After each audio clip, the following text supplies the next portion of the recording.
We play with Enter Shikari and Fever. That's a dream lineup for us. There are topics that have to be addressed, and I feel like I would cheat if I wouldn't talk about these things. We're gonna bring Bruce Springsteen out, and he's gonna play 3.5 hours.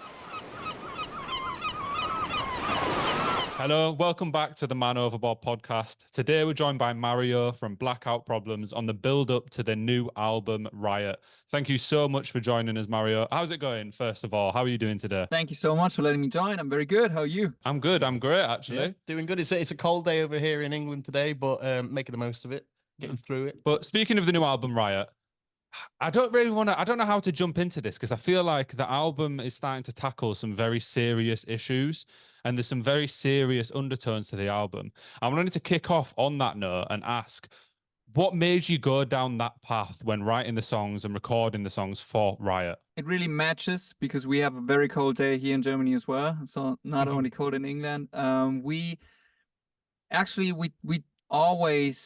started tackling deeper things a while ago, and I feel like the deeper it gets and the more personal the lyrics get and the heavier it gets, the more people connect with it. And I think we are living in tough times at the moment. There are good things as well happening, that's for sure, but I think that there are topics that have to be addressed, and I feel like I would like cheat or anything if I wouldn't talk about these things. And every time lyrics, for example, get more personal than I probably wanted them to be, I start to sweat and I feel like, okay, I'm onto something here, that there's something. And one thing that I've noticed is that the more personal it gets, the more people connect with it with their own stories, but not they don't see my story in it. They don't see my point of view. They see their story and they feel understood, and that's what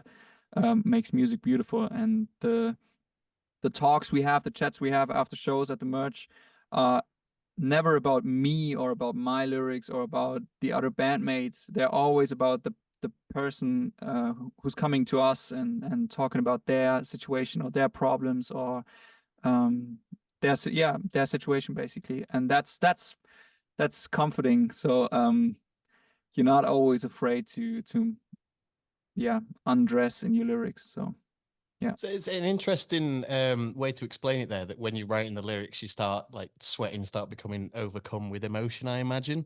I'm just interested on how you go about coming up with the lyrics in the first place. Like, is it topics that are on your mind, things that you've seen in the news? Like what leads you to, finalizing those lyrics at the end? Yeah, that's everything. It's things that you encounter in your personal daily life, in your daily routine, and there's things you see on the news, and especially nowadays there's so much to discover. If you walk around with open ears and open eyes, then you see so much that's inspiring you to write. And yeah, I often have topics inside of me that are in my subconscious and that have to get out, and I'm not really the person, or we as a band, we're not like a master plan band. We don't have like this business plan or anything. We just do the stuff we do, and what comes out is the thing that we need to talk about. So you know what I mean? It's not really planned or anything. We're not this business band.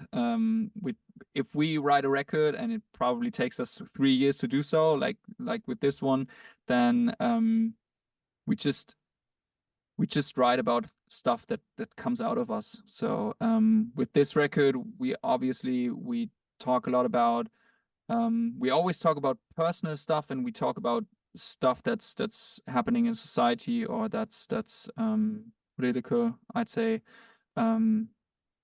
But we don't have that we don't have that plan to just talk about this or just talk about that, or we need to make a song about this or that. I think that wouldn't work with us. Yeah, we're too stubborn. I mean, That's good. And I think that'd be tough for a lot of bands if they tried planning it out too far in advance and going down one route, it'd lead to much worse songs overall. But from the songs that are already out in the world from the new album, I must admit my personal favorite is Funeral. I absolutely love Funeral. And I think that's more of like the message that I get from it is more of a love song and kind of the hope that's still in the world, and the fact that you can still have those human connections. And I wondered if there was a story behind that song specifically, or if it was more just a broad thing of, I know one of the lyrics is, "You make me laugh when I want to cry."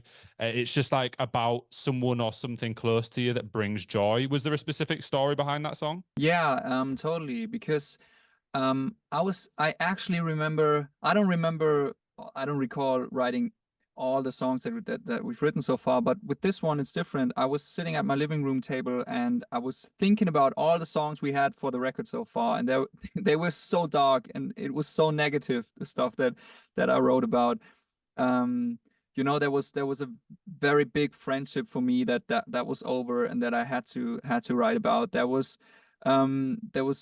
nature catastrophes going on that I had to write about. There's a shift to the right in Germany at the moment that I cannot not write about. So there was so much negative stuff, and in between all that, I thought I do feel like I've forgotten about the positive things in life, and I do want to give a big shout out to those who were at my side when I felt lost and lonely and didn't didn't know how to proceed with the things that I'm doing. But there were always people at my side, and I wanted to I want to give them a shout out with this song. So I don't know. I was just sitting there with my guitar in the living room, and the chorus was there. So I was very, it was very natural. And it's so funny that you say that you like that song, because I was very convinced that this song is a great song. But on the other hand, I was so nervous about the whole thing because the production is very poppy. Yeah. And since this is the first record that I've produced on my own, I was very nervous about sending this out to the world, because our fans are probably used to a very energetic show and a very rock sounds and stuff like that. Since we're a rock band, but then we're also not really a rock band, if you've listened to the record and you know what I'm talking about. So we have these energetic sounds and songs, but with Funeral there was a different energy. It was like a positive energy, and we've basically never ever started a chorus on a major chord. That's what the fuck? What's that? And I've showed that song to the engineer that I was recording with, and he was like, "Wow, man, that's a song." And I was really, yeah, you think that's a good song? And there was one situation where we talked to our management and label, and they were telling me that we don't have enough singles, and the record's not done yet. You have to write more songs. And I had this song in my back pocket, and I wasn't really angry at them because I knew that I had Funeral in my back pocket. And I was like, yeah, I'm gonna send you something next week. And it was just like that. Um, we I got the best feedback on that song, but also everyone was a bit like shy about releasing it because it's poppy and yeah. But it's so funny because people that have been listening to us for like 5 or 6, 7 years, they came up to me saying that this is their favorite song so far. So that gives me a lot of hope and a lot of like strength to continue doing what I'm doing, in just going down that path that Blackout Problems can be anything we want it to be. And it's not really just in this sometimes pretty narrow-minded band world where you only have drums, guitar, and bass, but we can also explore that and play around with that and experiment with that. And that's actually what we do, because a lot of the sounds that you hear in the songs sound like synth sounds, but they're actually guitars that just modified and sound different. So yeah. No, I love that answer. And as I said, it's my favorite song. So the more I learn about it, the happier I am. But I completely agree. Even compared to the other songs that have been released so far for the album, it kind of sits in its own lane. It's a very unique song, and I absolutely love it. It's going to be on my playlist probably for the rest of the time. So I'm happy that you made the dive and actually chose to release it. But you said something there that I found really interesting, and it was kind of that quote unquote rock music. And I wanted to know what it's like maybe in Germany in comparison to the UK, because obviously we have a much better view of it here. I feel like the rock scenes, whether you want to go into the subgenres of rock, can be very difficult. Like once you've broken into those and you've got a core fan base, it's quite hard to be able to broaden your horizons a little bit and start to make other music without people becoming a little bit offended. Or you even see it in certain genres of music or even certain types of rock where people won't want new fans because they're like, well, you haven't been listening to this for the last 20 years. So why do you think this? Is there a similar thing like that in Germany, or is it more just in the UK? It's hard to say, and I think that we're living in times that where everything's shifting and genres are not that it's not that important anymore. I think because people are if you look at something like the Spotify Wrapped graphics that everyone was posting in December, there are people that have like their top fives are consists of, I don't know, Bring Me the Horizon, Post Malone, and Taylor Swift or something like that. You know, it's so mixed up at the moment, and um, I don't know, bands like The National make songs with Taylor Swift, and for example, that's like these are two different worlds. But then again, it's not.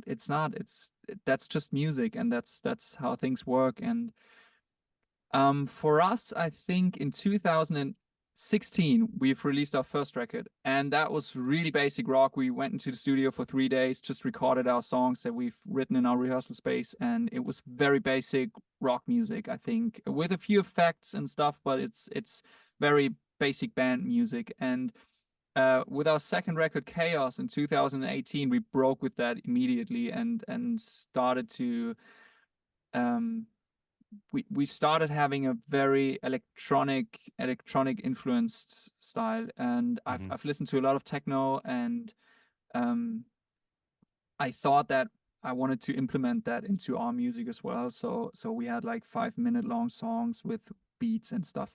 So we broke with the rock scene back then, I think. But still, there with every new release we do, that there's always this feeling of, do we keep our fans or do we scare them off? We never know. We never know. But in the moment of creating, you're not thinking about an audience. You're just thinking about creating a good song, and if you like it or not. And especially if you don't live off making music, or you don't have the pressure of having a big hit record, then, or you don't have the pressure of keeping your fans, then you just can be free and do whatever you like. And the second part of your question, if we have that in Germany, I think in Germany especially, yeah, that's, I guess there is a scene that but we don't have, we have a rock scene, but it's I think it's a bit different than the rock scene in the UK or in the US. I think it's a bit more open, and because it's not that big, I think. But I'm not really a scene guy. I used to go to a lot of shows, and I was really punk rock and hardcore music were like my go-to thing, because I really like the vibe of the shows. But then again, I always felt that in scenes there are always people who tend to be a bit narrow-minded, who only like this sort of music, and that shifted in the last years, I think. I think that there's a lot of there's more open-mindedness about that. And especially in Germany, there was one point, it was like, I don't know, I think in 2011, I think, there there was a rapper, and he put out a record with songs that were played by a band, and he really got into the punk rock, or the rock and hardcore scene. And but he also had like this huge hip hop fan base, and then it also was so successful that it was a mainstream hit. His name is Casper, and I think that was one point where I thought, okay, genres are not that, it's not that linear again. You can do anything you want to, and yeah, that's, Yeah. I think I don't know. there used to be a lot of gatekeeping going on with a lot of genres like that. Your metals and your rocks. There was a lot of, if you're not a proper metalhead, then you can't listen to this kind of music. If you haven't got long hair, you can't listen to this, that, and the other. But like you're saying, in the past, I reckon about 5 years or so, we have seen a lot of, you know, genre bending and people kind of mixing and matching between the two. And it's not like it hasn't happened in the past. Like in the late 90s, we had like Anthrax and Run DMC, and you know, we had all these collaborations of Bring back rappers. Jersey and Linkin Park's Collision Course. Exactly that. So it's always been in the, you know, the infrastructure of music have been these collaborations between artists that are from different genres. But moving away from the genre side of things, your last album, you were talking about previous works there. Your last album, Dark, actually did pretty well in the German album charts from what I saw. I was just curious if you could like go into any detail about how this success might have influenced your newest release, or whether it doesn't really resonate with the band that much. You know, does the success of your previous album then influence where you're going to take your next one? Yeah, that's a funny thing because we're very German if it comes to that. By the way, I love how the UK people always joke about our our German efficiency and stuff like that. We've got a lot of great jokes about that when we play in the UK.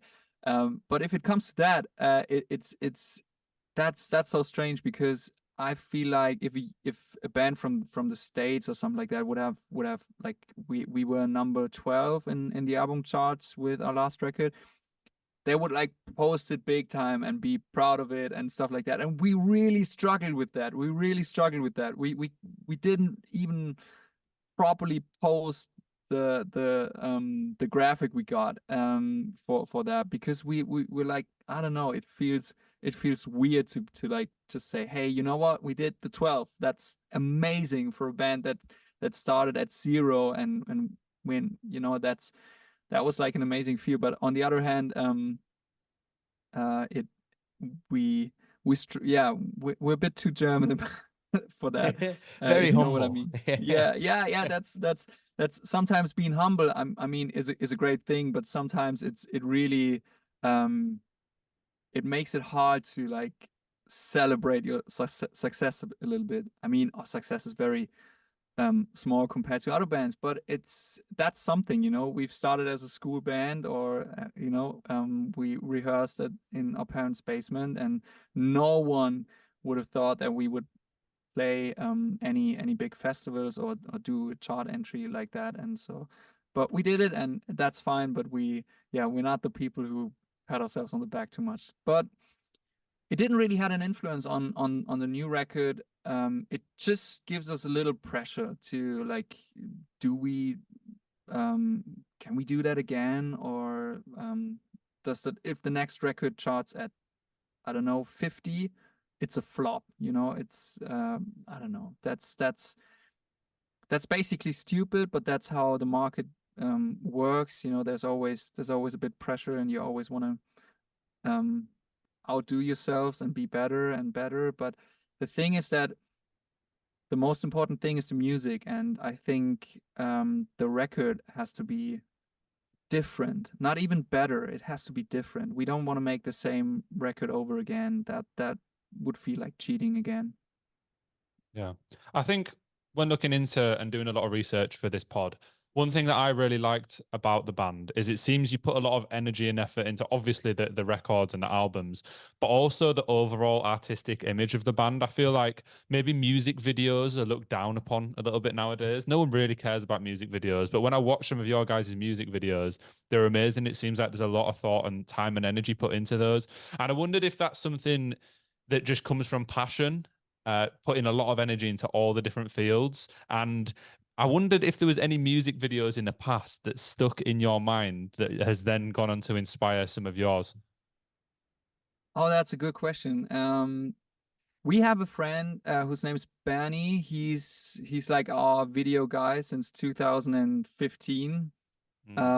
We've met him at a show, and he was so drunk, but we became friends, and yeah, I think 2 or 3 weeks later, we shared a van and went to Brighton to shoot our first video, and we actually didn't have a plan, just like with everything in our band.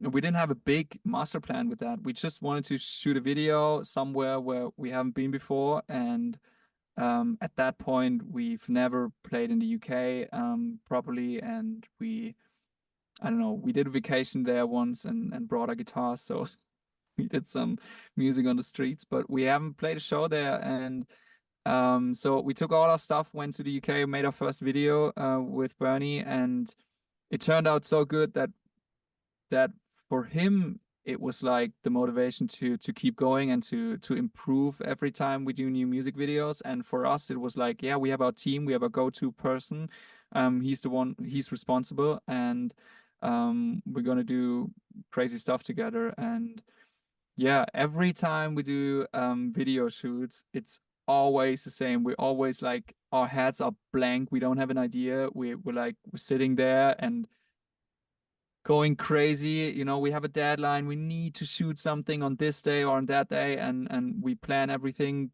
Or last time, for example, with this record, we went to France, and just a few days before for the trip, I don't know, we had basically nothing. We didn't had a place to sleep there, and stuff like that. So it's always very improvised, but it turns out great at the end. And the adventure that we do, like taking a trip to somewhere else, is often the thing that inspires us on the go. So yeah, it's not everything is planned out, and that's a great thing. But visually, an inspiration for our videos, I think there was once one video that we really loved. It was the song's called Halo. The band is called Sorority Noise, I think.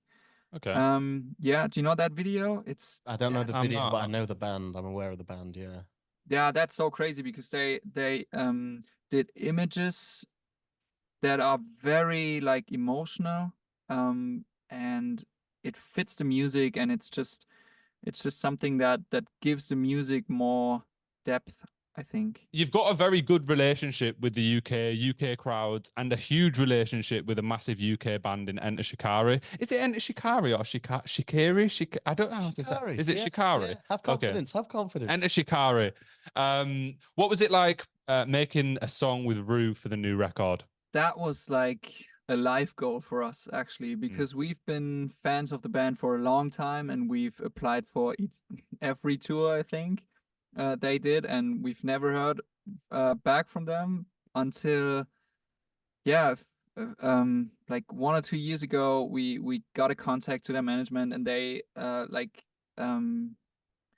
we've asked about doing a song with Rao, and he was I think the management wrote something like, yeah, obviously Blackout Problems have been very vocal about being fans of Enter Shikari over the past few years, and and, every time we've been asked, is there any artist that you love to collaborate with, he was always first choice. And because it fits on the one hand, and on the other hand, it's like it's for us as fans, it's great to do a song together, and he's so creative and his lyrics are amazing.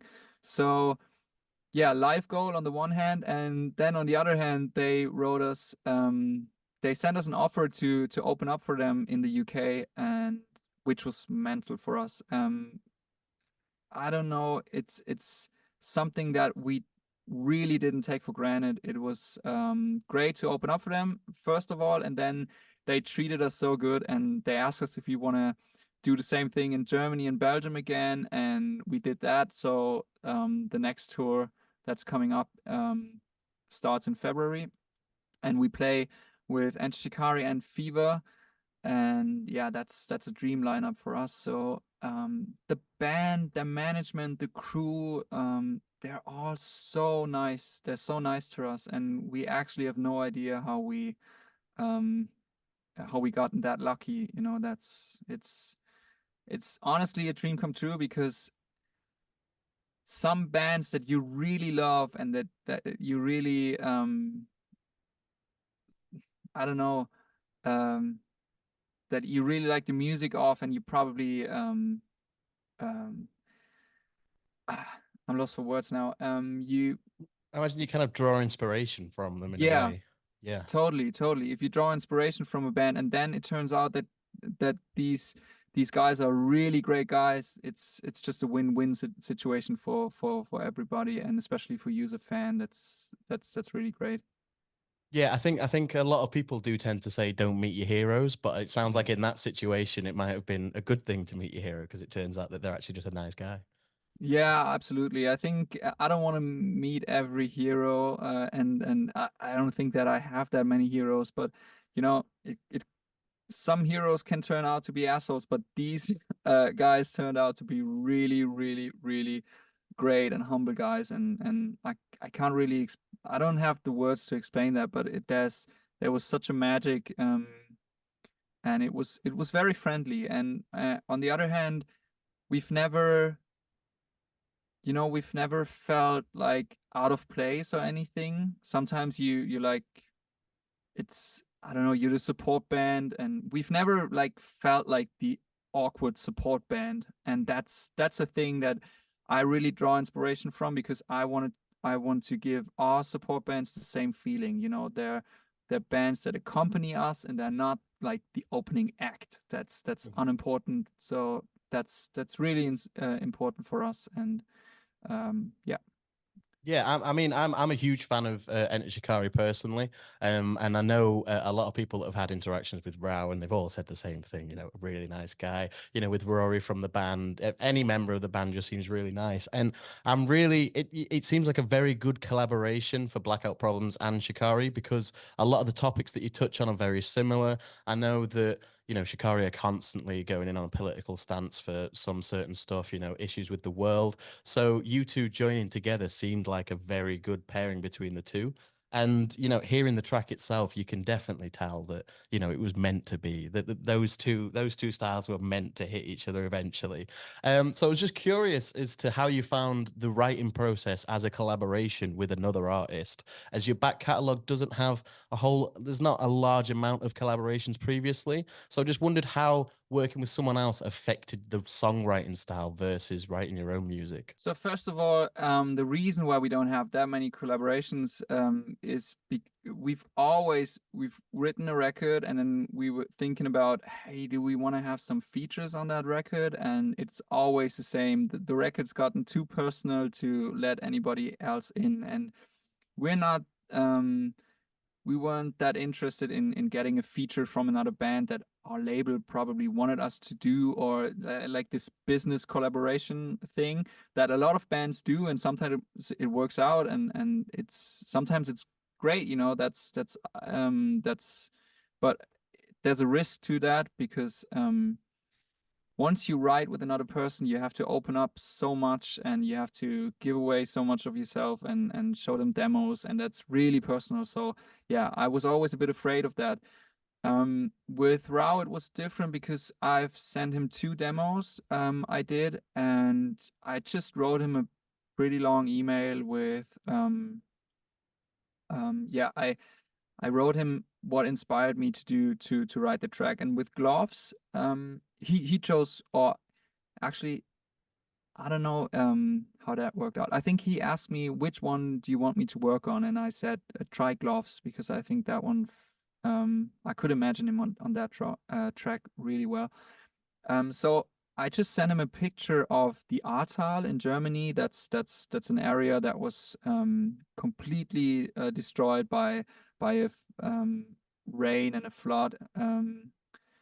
A river turned into a monster there, and destroyed so many homes. And there was a big discussion about who was to blame, and is it about does the climate have anything to do with it, and stuff like that. These pros and cons, and these politicians that go into the ruins of these homes, and talk. I don't know. It was just too. They used the situation in a very bad way, and I was really fucked up by that. So uh, I had my parts and my lyrics of the song finished and recorded, and sent it over to him, and he wrote his part and sent it back to me. And I really vividly remember when I got a WhatsApp by him, and there was this Dropbox link popping off, and I was like, wow, that's it. I listened to it and jumped around the studio. Was like, wow, I cannot believe having this voice and the lyrics on a track of our band. Yeah, it's a really great fit. But on the other hand, I'm really happy that these applications that we did for tours in the past didn't work out, because now I think that we are in a state where we really know we kind of know who we are and what we do, and we developed our style, and we're not too influenced anymore by other bands. So I think we can go on tour with Enter Shikari and really draw inspiration from that. And there are heroes, but we're not coming home from this tour and changing our style to be exactly like Shikari are. That will be like that's but that's probably a thing that could have happened like back in the days when we started out. I don't know. I think nowadays as well, if you are going to be touring with Shikari, with how similar your kind of views are and the topics in your songs, and how open Shikari's fan base is as a whole, I can imagine you will have a lot of crossover of fans that, when they come to the Shikari shows and see you guys on there as well, will then in turn end up listening to you. So I think it'll be a Yeah, really I think big push for the it's band. definitely a fitting pairing, isn't it? The message within the songs, maybe not so much the sound. There's obviously a little bit of crossover there, but the message within the songs is definitely very similar. And I think that you'll get a big crossover. And yeah, it's a good tour, that, isn't it? It's a good tour. Yeah. I remember when we were setting this podcast up, I was under the impression that you were going to be supporting in the UK as well, and I got excited for a second, and I was like, oh no, is there any plans for a UK tour around the new album? Yes, there is. Yeah. Ooh. And we're actually we're just planning a European tour. And I think I think the UK is the country with most of our dates. So I think Good we even stuff. play more UK dates than Germany dates, I think. Wow. Glad to I hear think it so, though. but yeah, We're getting I'm not really spoiled. sure. Yeah. Yeah, you guys should come, and yeah, it would be great to meet you in person as well. So Yeah, we'll definitely be there. I think we're giving away these dates in February. Okay, okay. Well, we'll keep tight-lipped until then, other than the people that hear this. But I mean, it'll probably go out in February anyway, so we're good. But speaking of touring, gigs, festivals, there's a question we ask everyone that comes on the podcast, right? And Mario, we want your dream festival. This is a hard one to answer. It takes people a minute. But what we want is a Friday, a Saturday, and a Sunday night headliner for your dream festival. Dead or alive, it can be any artist. We've had all sorts. We've had super groups. We've had people say, "I want to see this person performing with this band." So honestly, it's open to anything. All right, okay. Yeah, I think I'm going to start with the Sunday, because I think that the end of it should be the Doors. Okay. Yeah, fantastic choice. Yeah. To close it all out on the Sunday evening. Nice set from the Doors. I like that. That's Yeah. good. Yeah, 2 hour set. Or maybe I mean, you can go 4 hours if you want. Just keep up in the time. Yeah. do every song. Yeah, I think they're going to be a great fit for a festival, and then especially for Sunday. You know what? We're going to close the festival on Sunday afternoon, because Okay. it's You just want to get home early, beat the traffic, or That's don't it. have to camp for an extra night. Yeah, that's it.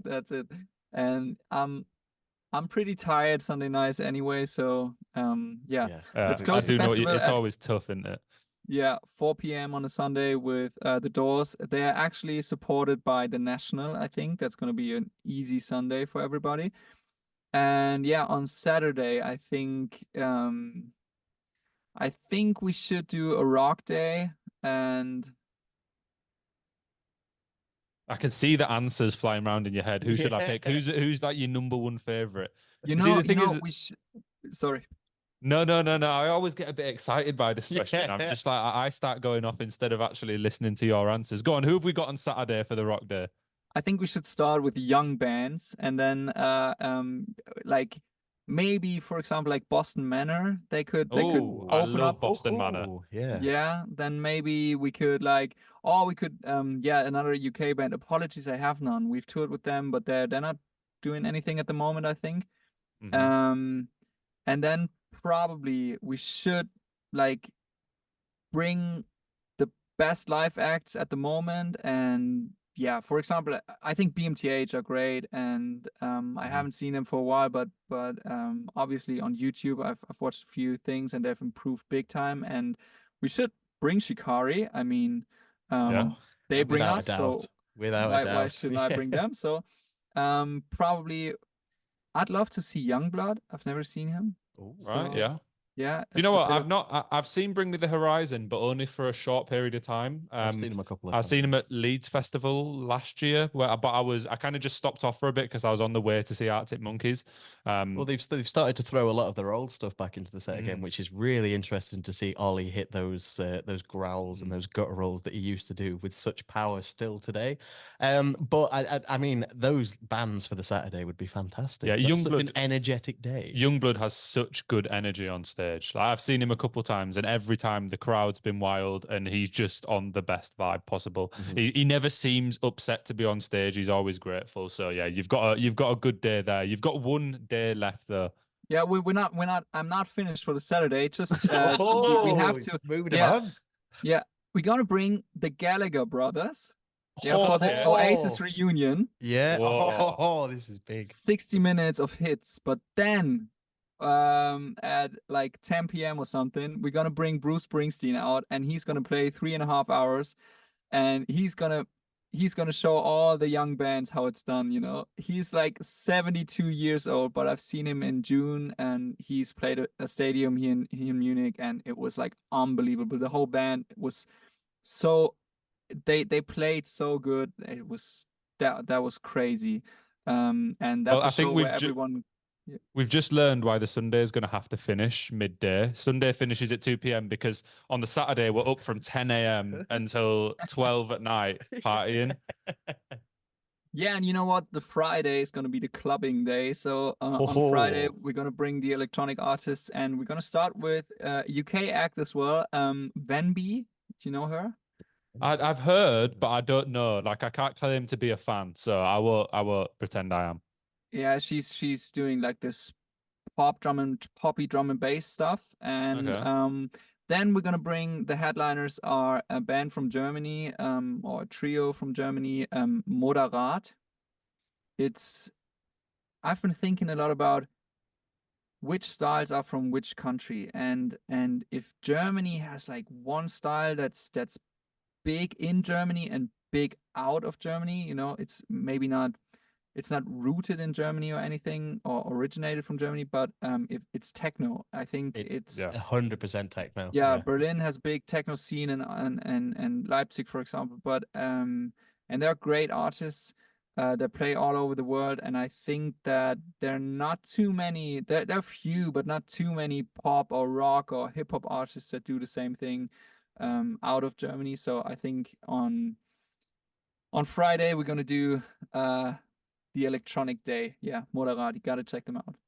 Okay, I'll give him a listen. I agree, though. Germany does seem to have quite a big scene in techno and maybe electronic music as a whole, because I think most British people dream of going to Berghain one day. I don't know if you've ever been, but I hear so much about that place. And apparently, I've had friends who have been to Berlin and tried to get in. When I went, I didn't even bother. I was like, no, I'm just going to go do other things. I can't be bothered trying to get in. But yeah, There's also you've also got some bands a bit like Electric Cowboy as well, which is kind of blending the barriers between metal and techno, which is such a cool combination of the two. So I think it's definitely a prevalent genre over there.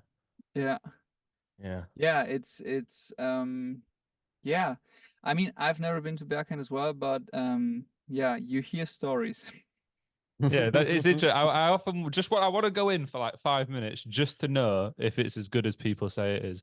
But speaking of elusive shows, not that this is an elusive one, but you guys have such energetic shows whenever you're on tour. And you said earlier in the pod as well about how much energy it takes out you, like putting into the creative process, etc. How does it feel after releasing a new album and a new song when you get on stage and you can hear the people singing those tunes back to you? Because obviously, I'm not a musician myself. I've never felt anything like that. I imagine it's such a high. I want to know from your point of view what that's really like. Yeah, it's a really big honor to get these sing-alongs back. to have a crowd sing your song, it's a celebration of so many emotions. It's hard to describe, but it always, I don't know, it's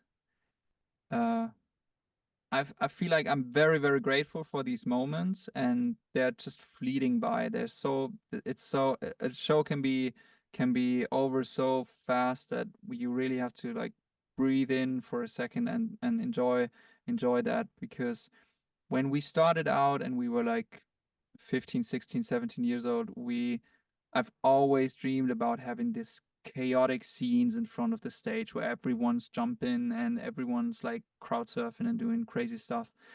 And now every time that happens, every time that you know the crowd goes wild, because obviously it's not always the case, but if it happens and the energy is in the room and everything's like perfectly lined up, I feel most at home inside of this chaos. That's for sure. Yeah, so speaking of live shows, is there any particular songs that you as a band enjoy playing? Are there any that each member of the band prefers more than others? You know, is there any like just complete band favorites? Yeah, I'm pretty sure that all the new songs are gonna be favorites, because it's always great to play new songs. But yeah, we have a song on our last record, Dark. The song's called Darling, and it's like this 6 or 7 minutes long song, and that's a favorite of ours because we have this very long outro, and it's very long instrumental outro, and it gives us the time to like breathe for a second and then really click. And then it's just us four. We play and play and play, and that's what it's about. And we can kind of lose ourselves in the music for a moment, and that's always a great moment during our shows. I feel like it give you a second to actually take in what's going on and what's going on around you. But I also wanted to ask, on the live shows, are there any moments from your time on the road, any funny stories that stand out, anything, any crowd interactions? You know, most bands have something where, oh yeah, there was this one time I fell off the top of the tour bus while trying to go to the toilet or something. Is there anything along those lines? It's so hard to pick one, because once you ask, you have nothing. But yeah, there was one time when it didn't really happen on stage, but it happened afterwards. We had a great show in Prague, in Czech Republic, and we were in the hotel room, and our photo guy Paul, we came home from the show and we were like really pumped and showing great, and so we went into our room and we shared a room. Mo, me, and Paul. So we were three guys in one room, the cheapest version that you can get. So we had a Bluetooth box, cranked it up, and just jumped around. And Paul was very sure that our sound guy would stop by at the room and just knock. And we had this toaster, this sandwich toaster, and we always like had these cooking sessions after the shows in our hotel room. And he was wearing underwear, but yeah, I don't know how that happened, and I don't know why I'm telling this, but he We're here asked for a now. story, and here is one. So it knocked at the door, and he ran to the door, cranked it open, and then jumped and turned around, and like his ass was the first thing that you got to see. And yeah, and then it was not our sound guy opening the door, but it was there was just our neighbor, which was, yeah, some girl that was standing there, and she was actually German, and she was looking at him. And I just shit my pants. I was laughing so hard. And she was like, "Are you fucking crazy? Out of your mind? Have you seen what time it is?" And in German, obviously. And he was like, "Okay, okay, I'm sorry. Okay, I'm sorry." And closed the door. And that was the most embarrassing thing ever for him. But yeah, it was pretty funny. So that's the first thing I come up with. Um, but other than that, yeah, we we are pretty normal. Well, you can't tell that story. I mean, I suppose it wasn't you that wasn't being normal there. But I know you mentioned earlier in the pod about the production side of this album and how this is the first album that you yourself have produced. How have you found that experience and how has that differed in comparison to previous records? Is there a little bit more freedom there? Yeah, there's so much freedom, but on the other hand, it's like having a blank page and then you have all the colors in the world to fill it. So you first have to like decide on a pen and you have to find out what it is you really want to do. When we started out in 2021, it was, I had to first of all like experiment a lot, and I did something like 40 demos before I really knew what I was doing, and I really had a direction that I wanted to go to, because there are, with Blackout Problems, as I said in the beginning, it's like we can be, or we want to have the freedom to be anything. So first of all, we have to find out what it is that we want to be, or what we're trying to do, and that the only thing to find that out is by doing it. So yeah, there again is the thing with having no master plan always gives you like the pressure to first find out what is it that you're doing at the moment. So yeah, that was kind of hard for me to find out, but once I got it, I was like, yeah, now we really sound like we want to sound, and there's no producer telling us what to do. First of all, producers are never your enemy. They're always your friend, and they always help you and guide you, and but yeah, and we've always had great producers, but doing it yourself, you kind of, yeah, you have more freedom, and you don't have that person who tells you what to do, and that's sometimes the problem with self-producing, obviously.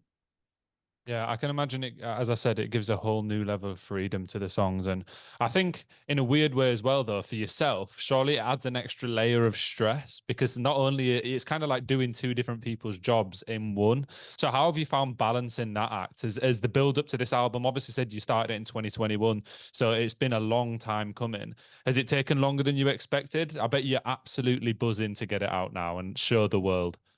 Yeah, actually, I knew that there was so much work, and it took its time, and that was all right for me. But the other guys and our manager were just telling me that, next time we should do that in a bit, you should do that in a year and not in 3 years or something. But yeah, sometimes it just takes its time, and I didn't feel,